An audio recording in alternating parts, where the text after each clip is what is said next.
Welcome, everyone. I'm super excited about this panel about landing a remote job when you are not living in the US. Today, I'm with three amazing women, and I will just let them talk about themselves. I'm going to start introducing them. First up, we have Fabrizia from Remote. She's a recruiter there, and she's also a remote career coach. We also have Soraya, who is the founder of Viajeras, Nómadas Digitales, which is one of the biggest communities about remote work and traveling in Spanish. And we also have Meryoli, who is the social media manager at Chili Piper, an amazing remote company, and who also shares a lot of tips about remote work. And all of us are not based in the US, and all of us have remote jobs. And Soraya is traveling a lot and everything.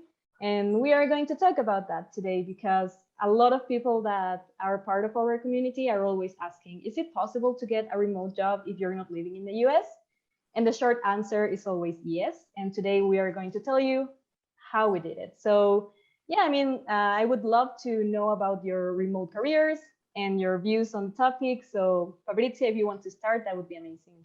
Yes, of course. Thank you so much for having me here today. So, well, my adventure in the remote workspace started in 2018 when I actually left my corporate life and joined for the first time a remote company, actually from the US, was active in the crypto space. And the reason why I left it, it's because back then I had one baby, now I have two. So I'm not a digital nomad. Unfortunately, I can't move, but I'm in Barcelona, so it's still cool. So yeah, my husband is from the Netherlands and I was just wasting my holidays going to Italy or the Netherlands, and I'm from Italy. So I was like, this can't continue like this anymore. Also, the process of, moving ahead in my career was pretty slow. And then I said, okay, I have to get out of this. And in general, when I decide to do something, I'm quite consistent until I get my things done. And in about 1 month, I found this remote job. I think that in my case, the advantage was to be a recruiter. So I knew, how to write a resume, how to interview. And the difficulty there was mainly show the organization that even if I didn't have a remote experience back then, I was still able to join that company and support them in their goal. So it started then like that. After a few months, that relationship ended, and I started to devote my energies and time into coaching people on how to land remote jobs. And I've been doing that for a couple of years.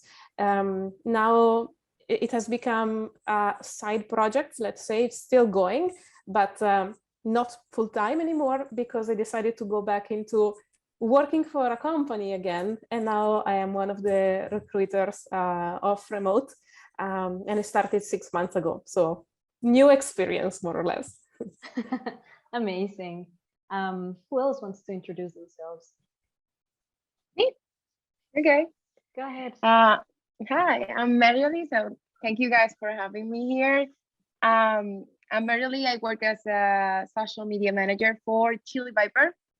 My story with remote work is a little longer probably, because I initially worked as a journalist, a digital journalist, and it was a lot of flexibility when it comes to not going to an office. So I've been working remotely ever since my career started basically. And then I switched to social media, which allowed me exactly the same. Then I had a brief affair with office work that I didn't love at all. And just more recently, like 6 months ago, I joined Chili Piper, a fully remote work company that is amazing. And I was just blown away by its values and everything. And I've been having a lot of fun here. I think it's given me a lot of flexibility and a lot of growth. And it's just amazing to be part of a company that allows you to have those things. Yeah. Thank you. And where are you based? Oh, I'm based in Chile. I'm sorry. I missed that. I'm based in Chile. I'm from Venezuela. And yeah, it's 100% remote, so I can basically travel whenever and whatever I want. Nice, awesome. Yeah. And the last but not the least. Yeah, okay. Well, thank you very much for the invitation. First things first. And well, my name is Soraya, and I am the founder in Spanish of Viajeras, Nómadas Digitales, quite long, I know. Well, my digital nomad journey, but let's call it that. This started with a remote job. In 2017, I have some job experience with the marketing and travel industry. So at that moment, I applied to a job position of one of the biggest companies right now worldwide for digital nomads. And they were opening locations in Central America and expanding in Latin America. So I applied to the job and I got the remote job. And I was like, this is real. It's like they are going to pay me really well and they are going to pay my travels. And I was like, oh my God, this is real. There are good companies hiring you and paying you, giving like a lot of benefits. And that's why like how I started working remotely and learning more about what is to be a digital nomad. And that really hooked me. And yeah, well, life happened and we decided to get married with my but now my husband with my partner, and I moved to Finland. When I moved to Finland, I realized, okay, I'm gonna start from scratch with a regular job, with let's call like a normal corporate job in an office. And then I realized like learning Finnish was not that easy, especially when you're in your late 20s. It's quite difficult, and it's how you can relate like Spanish, English, and Finnish. And I realized like my background, my studies, my education, everything was, I wasn't competitive. So I kind of feel like frustrated because I said like, what I'm going to do, did I take like the good or the wrong decision? I don't know. So I just started applying again to remote work, to remote jobs. And I started working for a company in California.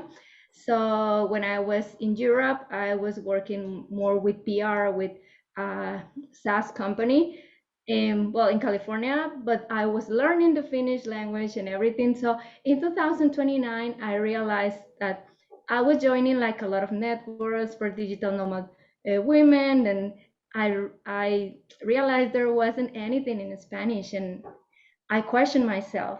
I want to start something, but I don't know if I should do this in English or in Spanish. And somehow I was like, I will do it in Spanish because I know there are a lot of talented women who probably, I don't know if they are living abroad or they just dream with this digital nomad life, but there is a lot of misinformation. So yes, when I was my first year in Finland, working remotely and also traveling. So yeah, I started with the project and mostly to connect women with travels and job opportunities. And somehow, it started growing, especially the last year and this year when I have more crystal clear idea. Like I have right now my programs for to learn more about especially remote work, because I think like the digital nomad thing should be sustainable, and probably it's not just like the beautiful pictures, just traveling all the time. For me, being a digital nomad is a mindset. You can have that digital nomad mindset no matter where you are, no matter what's your age, where you are from. So that's basically what for me is like being a digital nomad. And I share like this knowledge, this information, because I think this remote work and this being digital nomad should be sustainable. And there is a way for everyone. Totally, yes. I mean, I think that's a great jump, this last thing you mentioned, because I guess one of the questions a lot of people ask is like, is it easy? Is it difficult? Like, what are the challenges? Like, if I start looking for a remote job, what should I do or what will happen? And of course, there are like many things. Like, for example, I can relate to that part, also I moved to a place where they speak German, and also when I started looking for a job, it was like my German is not good enough to find a job here. So remote work was like the solution, right? So in your opinion, in the opinion of all of you, what are these challenges that people have to overcome to land a remote job outside of the US? Shall we follow the same path? Yeah, if you want, yes. Okay, I guess it gives order. But yeah, so first of all, I think it's the mentality or the misbelief around remote work in general. So remote work is scam, remote work is just for tech engineers, remote work is just for people based in the US. So we should really just take all this information and throw them in the garbage and, and start to believe and think that remote work is for everyone. And it doesn't matter what is your professional skills, what is your career level, or where you're from, what is your citizenship. So once we do that, we can start to leverage a few maybe strategies. And in general, I love to be very concrete with things. So for instance, if somebody is based in Europe, let's say, or Latin America, you want to find out where the tech companies, because most of the startups are tech or in the e-commerce space, right? Where do they hang out? So what kind of events are out there in your country or region? What kind of communities can you find? And start from there, start to engage with this organization, with these people, follow them on LinkedIn, for instance, be like a stalker, look where these people are working now and where they have worked before. And once you have this list of companies, again, don't stop there, right? And continue the search, check who are the competitors, check who, I don't know, are the partners of this organization. And magically, you will find so many opportunities. And also besides that, I think a couple of us already mentioned that we are not from the US. We didn't live in the US back when we were landing those jobs with those US companies, but still they were hiring globally. So go look for those kind of organization. And I think that since I started the to join the remote workspace in 2018, things have changed so much. And also because of COVID, but things are becoming mainstream.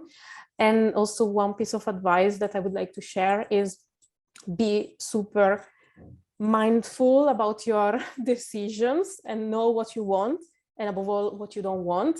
And if you join the company that has not been fully remote since moment zero, that are not remote in their DNA, make sure to write the right questions if you get to an interview with them, because you want to make sure that the leadership team, that the organization, that the values that they have allow remote work and everything that has to do with that, like how people are treating each other, what is the working schedule even. I mean, it's extremely important, because those organizations that have always been remote, it's easy to work there.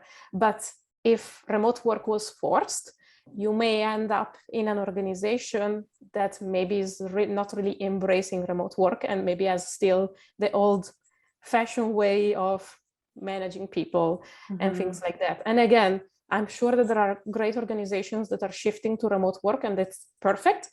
But just, highlighting this to really make sure that if you encounter this case, you're asking some questions on how is actually working remotely there. Yes, I mean, definitely finding that value alignment is so important. And I feel having the opportunity to work anywhere also opens up opportunities for you as a person to find, for example, I know Meryoli is super excited about the values at Chili Piper, for example. And I don't know, for example, for you, Meryoli, if it was easy to find a remote job that aligned so much with you or like the things you look for, if it was not remote. Yeah. I think that when it comes to the challenges that we faced as people who are not US based, the number one is like understanding if remote work is really for you. Like, I think that I don't think remote work is for everyone, because you need a certain level of discipline maybe, and maybe it's not for everyone, but once you understand if it is for you, if you can, you know, have the flexibility and still be productive and still take time for your own mental health, that's super important. When you understand if you can do those things, then go and pursue remote work. You know, some other barriers here, I would say the language barrier is very difficult, particularly I'm talking, you know, and Soraya maybe can talk a little bit more about this. Like for people in Latin America, like we really need, most of us are in need of speaking another language, especially if you're like in an international team where the common language is usually English. So I would say that that's a big factor. There are not many companies in Latin America hiring remotely. In Latin America, many of them are like working from home, and working from home is not the same as working remotely. I think many people, especially during the pandemic, created this misconception that it is the same, but it's not. It's definitely not, because I think remote work is more related to the flexibility and the freedom you can have. So I would say that those are like the biggest challenges that I see. Something else, like all those tips that Fabrizia gave were amazing, especially like go and look for a company that really speaks to you, and then go and look for other similar companies in the space. You don't want to just go and apply for one and put like all your eggs in one basket, like we say in Spanish. You don't want to bet everything on just one player, you know? So go and try other things. And yes, you know, I'm very excited about this, like about, you know, aligning yourself. Like we spend so much work, so much time at work, that it's necessary that those people leading you or the company's values align with what you think. It would be like you said, I'm very excited about the values here at Chili Piper, because I think like we are like all about teamwork, we're all about innovation, and those are things that really speak to my soul. If it didn't, probably I wouldn't be as happy as I am. So I those are like I could think that those are the biggest thing that I can say that we'd find. Then, you know, like go and try places where these companies hang out, like where like places like we were remotely, where you can actually find like job offers, and then go and try like in the tech space. Like Fabrizia said too, there are a lot of companies hiring remotely. Not all of them hire outside the US, but I think there are many who are like realizing the value of diversity and understanding that diversity brings better work and more productivity. And that's not something that I'm making up, it's something that's a fact. So I think when companies really catch up with this, we're gonna have even more opportunities. And the world is, you know, the lines are getting more blurred by the day, and I just think that the future looks very bright for those who are willing to keep trying and go and test new things. And I would say that I think that remote work is definitely here to stay. Definitely, yes. I agree, and not just because I work at work remotely. Yeah. So Soraya, what's your take? Yeah, absolutely. I think one important thing is that you need to be really honest and crystal clear for what exactly do you want. Like you really need to sit with yourself and just be with you. Just avoid like the pressure of the friends, the family, the social media. Just be honest with yourself, like kind of listen to your heart, like be, like you said, like be kind of mindfulness. It sounds kind of weird what I'm saying, but that really helps a lot when you're navigating like in career decisions that are important for you. So for example, yeah, just be crystal clear, like how you can start doing this, like a small exercise. Okay, I understand that I want a remote job, but okay, what I can bring to the table, which are my skills, how I am related to the digital tools, the skills, the industries, the job positions. Maybe like they can navigate that we work remotely and search the job positions, search for the companies, read more about the values of the companies, read more about how is their background about hiring international talent, because some companies are really proud about saying we hire international talents, right? Because diversity is a thing for the good right now these days. And also, like, there is like an unclear mindset. Well, there are different mindsets that I perceive. Well, the first is like okay, I have a growth mindset. That means maybe I am not the number one in social media marketing or the digital platforms, but I want to be like a better version of myself in my skills for this kind of industry, for this kind of job. So I'm gonna be working on myself for the next months, and in a year maybe I have like, or less in a year, I have like a better opportunity, like I can put my foot somewhere in a company, right? And also, like, just think about, many people have like this idea that, okay, I deserve a job because I have a lot of years in this industry, and I have like a lot of skills. I went to the best university or whatever. But honestly, companies, especially remote companies, they want to choose you because you are going to bring solutions to the table. So think about what I can bring to the table, how I can help this company to be better. Sometimes we think a lot about like ourselves because we are humans. We tend to think that like, but but okay, just stop like saying that and reframe how people are going to see you as the amazing talent you are, and have this growth mindset, not that fixed mindset that that's not for me, all companies are for IT, or companies are from the US. There are like a lot of remote jobs, and they are coming more the next years. So yeah, I just want to stop here because I know there will be like so many other questions that we can navigate. Yes, you made a super important point in saying that it's not only about the US. Of course, the majority, and we see that we were remotely, the majority of companies are from the US. Many of them are opening their borders, for example, using services like remote that make it super easy to hire people anywhere. But yeah, also I think people have to look for jobs, and for jobs that are hiring where they are. And you touched like a, how do you say that in English? You touched like a fiber in my heart when you were saying this part about like, it's not about me, right? I remember the first time I was looking for a remote job, I was like, but like, I'm awesome. I do a lot of things, and like I do this and this and this, right? And I had that attitude of like, and it was until I was like, okay, now I am competing with thousands of people around the world. It's not, like, it's not just like in my small city where maybe there will be 10 candidates, and maybe then I would be one of the best ones, right? Here you're competing against everyone. So in your experience, and all of you that have landed remote jobs, what do people have to do to start making this shift between like thinking locally and applying, like trying to apply for a global company? And how can they show their skills? How can they start in this like introspective journey of like really finding out what they are good at and how to reflect that in their applications or the way they look for jobs?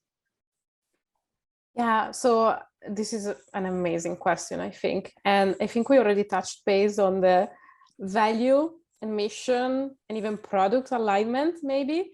So really think about what you care about, think about what is important for you, think about what kind of company culture you want to join, and go hunt for those kind of organizations. And if you see that, they are similar to you, go ahead. If you see that they are not, don't even start, and never accept a job that deep inside is not good, because you will end up starting searching again and you will have no more energies for that. So that is one thing. And the other thing that back in when I was coaching people, I always said is, think about what your interests are. So, and it can be anything. And I have helped people in the craziest industries, honestly. I mean, one person I helped was in the marijuana products kind of industry, and she was interested in that. And I told her, okay, you have a lot of knowledge about this. So let's take it and, you know, find startups, because there are startups that work with this kind of products.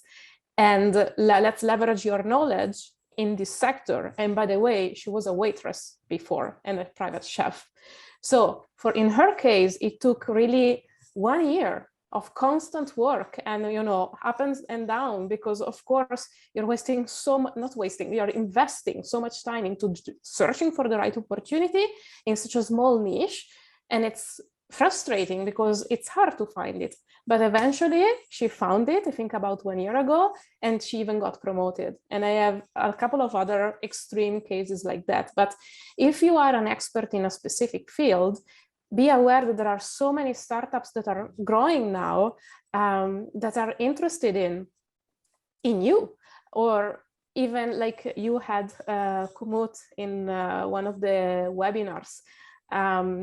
That is a company actually that I refer to my clients as well, because I had a lot of people that were really passionate about sport and they were based in Europe. And I was like, okay, you apply to this company, try this one and go try the competitors, go look for similar companies in the industry, right? So I think that starting from your interests and your values is really a great way to leave this local mindset of I've done this in this specific sector and there are no remote companies in Europe or in APAC or in Latin America that are doing that. So I am without hopes. So it's really not like that.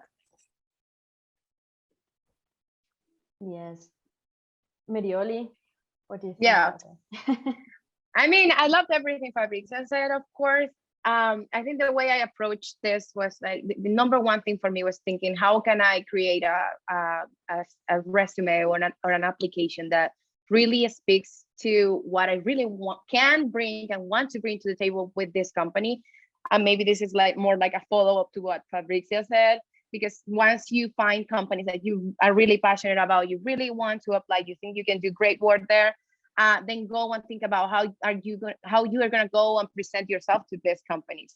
And the way I did it was like go and try to create I created a resume for each company I applied for, and I can say that I got interviews in almost all of them.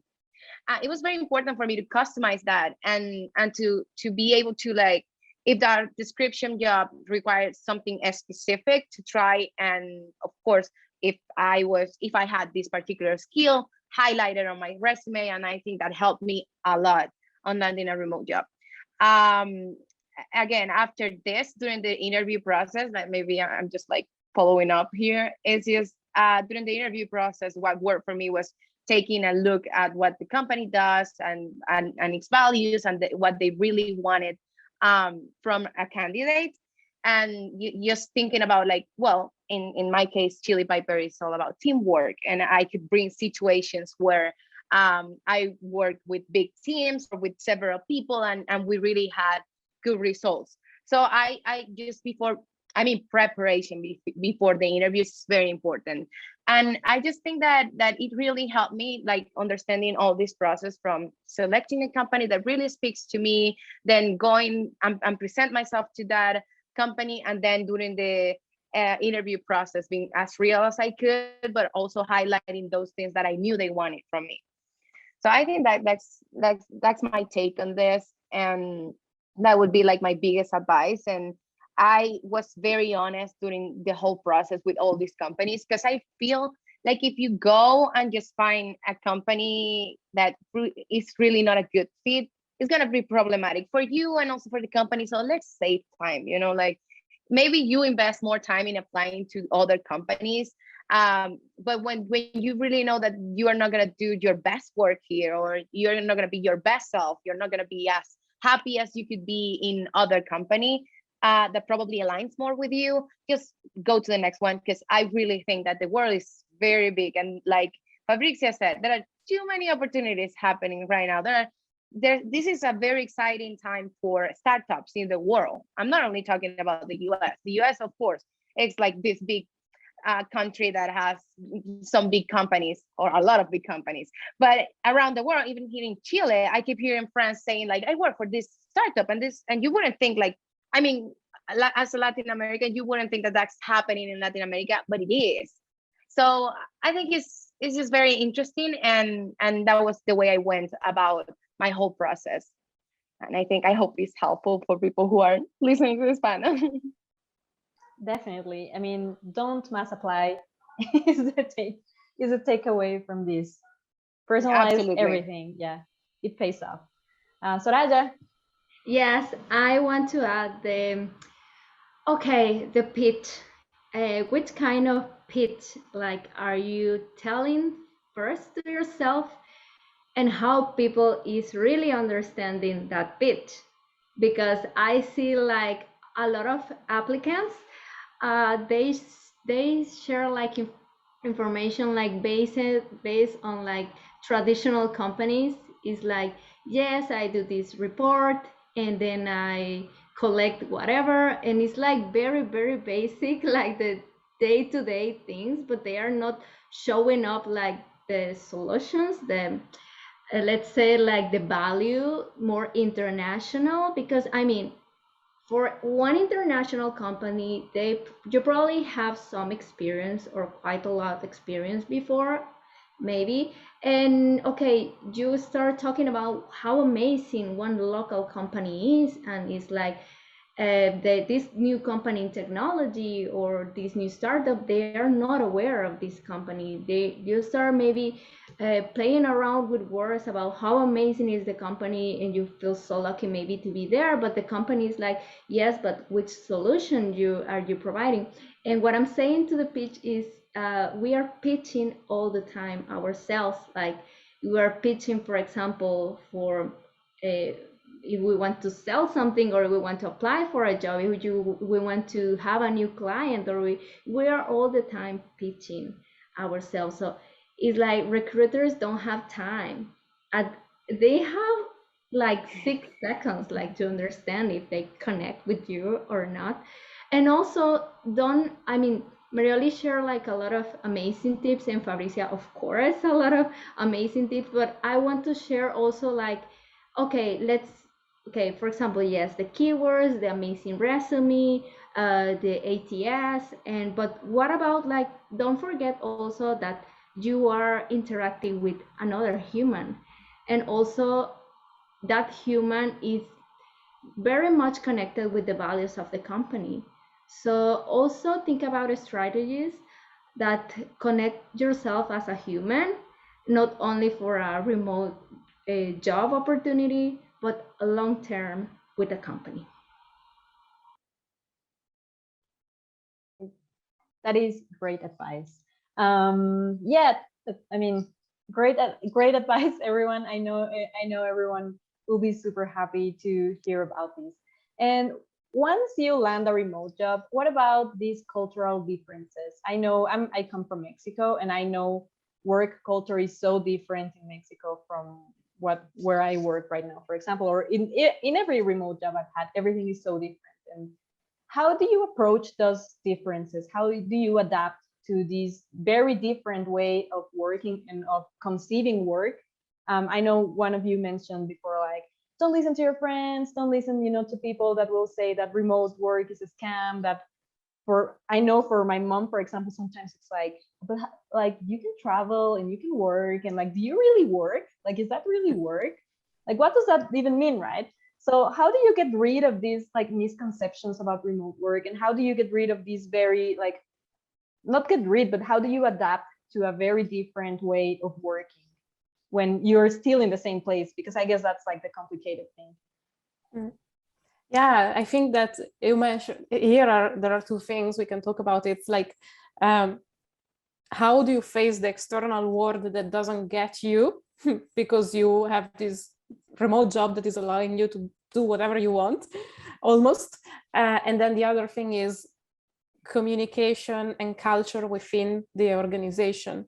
So for the second one, I think over communicating, making sure that the message you want to pass is clear, being extremely transparent with what you want to say or what you don't understand, realizing that in fact cultures are very different, right? It's different to talk to somebody that is from Japan or from the US or from Spain or Italy. So you need to keep this cultural difference always in mind and avoid to misunderstand the message that maybe they are also sending to you. But I believe that this is also something that should come from the company itself. They should be very strong on embracing these cultural differences, minorities difference, diversity, inclusion, and belonging, right? So this is one thing. And the other thing is, you mentioned, is the outside world thinking that you're crazy because you have this remote job. I think that the pandemic really helped because it showed to everybody that, you know, we can work remotely. So it's not that crazy as it was before. Of course, different generations don't quite get it, probably. You mentioned your mother, and I have the same with mine. But it's really somehow creating your own bubble and knowing that there are tons, thousands of people, hundreds of people that know what it means to work remotely, and why this is actually normal. And I always think that my children, they will look at me thinking, what do you mean that you went to an office? What are you saying exactly? What is an office really? So things will definitely change for sure. I mean, we went through different type of work revolution, industry revolution, right? And this is one of them. It's the last one. So things will drastically change. It's just a matter of when exactly offices will close forever, almost. I agree. Yes. Meryoli, what do you think about that? Absolutely. I mean, everything Fabrizia just said. I would also add that, you know, when you work in a multicultural international team, you need to have an open mind. And what's really worked for me is like being very positive about everything and being like, I'm so excited about that, particularly like when I find like a difference, like you know, sometimes I teach them things about my own culture. I said like, no, we say this in Spanish, you know, this is so cool. And then you say it like that in French, that's so cool. I mean, being positive and just having like an open mind, and I always think that people have the best intentions in general. So I always assume that. And when you do that, everything just turns like multicolor and beautiful. And I think that's the best way to approach it. And in my case, it's work, and it makes me very happy to being able to talk to people from other cultures and work with them, and really, like, even when you haven't visited those places, it gives you like a sense of understanding a little bit more. It's so cool. I you know, if I wasn't part of an international team, I don't know how I could have these experiences, which is something pretty particular and interesting about remote work. And the other part about the outside world, I just think that they're gonna understand that the time is just it's the same with many things. Like it's happened with musical rhythms that at first people were like, oh, that's not, you know, that's horrible, that's gonna die soon, and they are still going. And it's happening with every big revolution, or every big like change always has some kind of opposition. And I think if you are just, we're here, we know that we are part of the future, and this is just like what the future is gonna look like. We just need to give it time and being kind of patient with people who are like, oh, are you working? Yes, I am, and I'm having fun, and I'm doing the most productive work I've ever done, but while being flexible and being able to travel and being able to, I don't know, do the things I want to do, and then just work when I'm gonna be so comfortable and happy doing it that I'm gonna be super productive. So this is gonna lead to, I think it's just gonna lead to a better quality of our work time more than ever. Definitely, yes. Soraya? Yeah, well, if I have to explain, if I have a penny for every time I have to explain like what I do, I will be millionaire. Yeah, that's something that is still received, not well, for family and friends, but also people in my home country and in Finland. So I kind of show that, well, it's quite like another job. It's just I don't need an office, and it's so cool because international environment, it's amazing. I would recommend, if you are not so used to international environment, just travel a little bit more, try to travel more, try to see movies about cultures to understand more, read books about like differences, or start learning like small words. People get really excited when you politely say something in their language and you're connecting in a human way, for example. And yeah, well, personally and in work, for example, my husband is Spanish guy, like everything is like here, here, here, and there, and that's, and I'm like, no, no plans, however. So I think I'm very related with international environments, also with work. And at the beginning, of course, there will be always like a shock, like you probably misunderstood something and you feel like something is like too direct, maybe, especially for me as Latina, was like, oh, that's like offensive at the beginning, but it just took time that they were just reacting what they know, and for me just not to be so like emotional, let's call it that way. So yeah, that's how you learn, like, okay, it just, work is work, and it's just like it's nothing personal, right? And that, I think, we learn by experience. It's good to have our own experiences and just try to be, if we want to be in international environments, let's do our effort to be more international, like with the small things. I mean, if you cannot travel right now, try to consume international content, try to cook international, like as I said, small words, small things that will help you like communicate better and understand better. And about the bubble, let's call it that way, well, these days I feel more comfortable with what I do. At the beginning, like the Latina immigrant doing this thing like hobby or whatever, it was I feel many times like what I'm doing with my life. Like we have some moments in our life like we question ourselves, like because society, or we don't fit in society or whatsoever. But if you feel that thing in your heart, just follow that. And if you feel like that connect with yourself, that is whatever it is, like a remote job, a project, a freelancer life, just start doing. I mean, you the thing is that sometimes we need to understand that we can redesign our career choices and life decisions as much as we want. Yes, I mean, we should just end the panel with that. Okay. But that's true. I mean, and I think for a lot of people, remote work has been that next step in their careers. I know, for example, I've spoken with many hiring managers and recruiters and everything, and they always mention things like there are so many talented people everywhere. And in many of the places they are underpaid, they don't have development opportunities, because just maybe the country they live in, the city they live in, they really don't have access to this. And I feel remote work is the solution to all these talented people that are all around the world, and not just in the US or in UK or Canada. So talented people are everywhere. And so speaking about that, and I guess that would be like my last question for all of you. Why should people even care about hiring diverse talent? I know Meryoli already has I know it's important, right? But like, why in your companies, for example, what do you see that it's like we would not have this if we were not a diverse team? Yeah, there are indeed so many reasons, both practical and also from a cultural, again, perspective. There are many reasons there. So practically, first of all, you get access to the entire world instead of your small little country that maybe is big, whatever, but you know, access to much more competencies and better choices when it comes to finding the right talent. And finding the right talent is not only finding the skill set for the company, but is also the value thing. So back to what we were talking about before.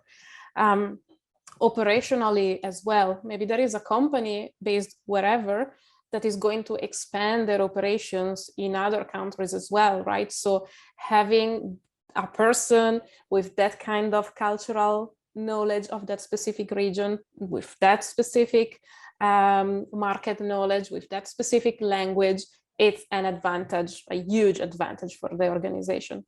And then from a company culture, values perspective, it embraces the openness that the remote company has. So for instance, at Remote, we put a lot of effort in each single piece of the life of an employee, starting from applying to a job, reading the job description, all the way to growing in the organization,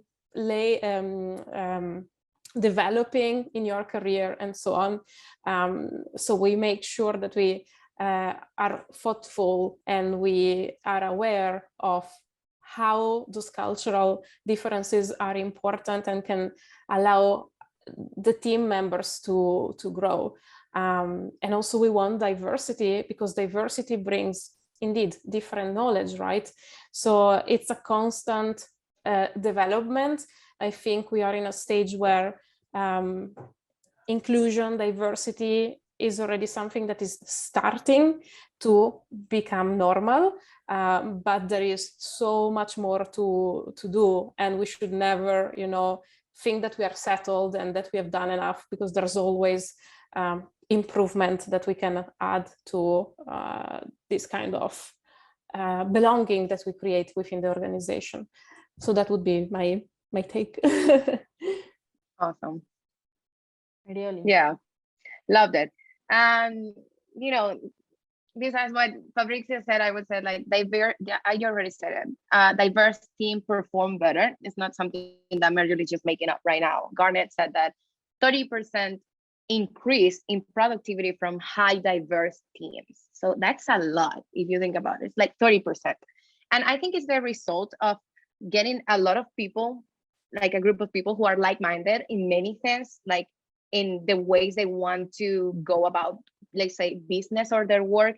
But at the same time, it's people with so many different like cultural backgrounds and experiences that when they get together, they have their best ideas. Because me as a Venezuelan would probably have an idea of how something should be, but probably someone from another country has a different experience and has an entire different approach. And I think that this diversity just brings the best ideas. I don't think any innovation ever came from people thinking the same way as everyone else. I think that is, like being bold enough to think different and stand for it, that has created all these amazing advances in humanity in general. I would also go to, having a team that is not only productive, but also happy really helps the company. Because again, happy people, why companies should care? I mean, diverse teams perform better and happy people perform better. So the better conditions you give to your employees, the best you're getting from them. I mean, you are basically encouraging your employees to be their best self, and you're gonna be the one benefiting from it. And also I would touch again, like Fabrizia said about the engagement. I just think that the employee engagement is higher when you have all this freedom to do things. You feel a sense of belonging to the company. That's just, it hits differently.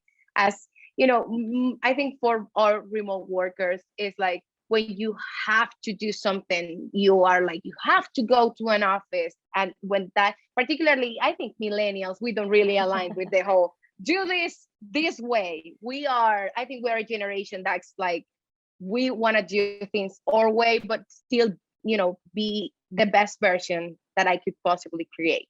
So I think those are like 3 big points to why companies should care. Like, they will be getting like more productivity, happier people, and people who really want to stay with your company, which is a big, Fabrizia could probably talk better about this, but it's a big problem among millennials, like us staying in a job, complicated. But Yes. I think when a company really gives you the opportunities to grow and be your best self, it's just like a no-brainer to stay. Definitely, yes. I think Meryoli said it all. I'm sorry. No, it's amazing. But now what I can evaluate that she's like a happy employee.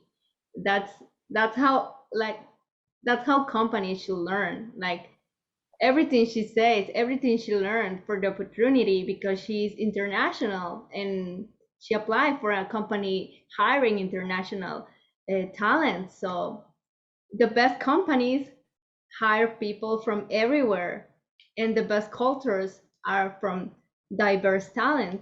So I think in that side, I'm not going to add more, but based on like employee experience is like you learn more from people from around the world. You learn more systems, more tools, more dynamics, more way to kind of accelerate your growth as a talent. You learn a lot with an international team, and that's amazing. That's something like, for example, in the traditional corporate job in offices, you probably live like one day by day, and sometimes they change the system and that's it, and you don't learn like to be like you don't learn to adapt a lot, quite a lot, or the new systems or the new things. So I mean, when you have a remote job that can change your life in a positive way, and not only your working life but also your personal life. So I want to encourage people, no matter where are you from, no matter the mindset that you have right now, the color of your passport, your broken English, apply to remote jobs. Yes, yes, definitely. So yeah, I mean, last thoughts, Fabrizia, Meryoli, Soraya, something else you want to share to the people that are watching this before we end this panel? That's maybe the most difficult question, because there's so much we can share, I guess. But yeah, is just what Soraya says. Keep going. I mean, keep applying. You will get rejected many times, and it's part of the game. And it's not even a bad thing. I mean, before I got this job at remote, which I absolutely love, I got rejected too. And I am so glad, because if I wouldn't have not even been rejected, I wouldn't be here at remote with the amazing team that I got, and with the amazing mission that this organization has. So be happy to be rejected. I know it sounds a bit strange, but it's part of the game, and you will get there. So that is my takeaway. Absolutely. I mean, for me, it's just the same. Like, go and try to get that remote job if that's what you want. Like, there are too many opportunities in the world, and you are unique. And whatever you do, I'm pretty sure you can find the best in yourself, and just go and try that job that's gonna help you shine. And I think there's one for everyone out there, and you need to go and try. And again, you'll get rejected. That's okay. You learn from it, and you get back on in the game. And I think that's just like, if remote work is what you want, go and apply. Yes. Yeah, I'm kind of like Fabrizia. Like, rejection is not a bad thing. It happens all the time, and it's not bad. Probably we get angry, frustrated that we are not going to do this anymore. It's not like being rejected, it's being redirected. Like, sometimes we cannot understand how weird life is, but I mean, just keep going, and somehow you will find your path. Somehow someone will give you the opportunity, or you kind of will put all this puzzle together, and you will be happy in a year that rejection just happened somehow in life, or with a company or whatever. Just keep going. And as I said in Spanish, it's like, eres un mundo de posibilidades, which is like you are a world of possibilities, right?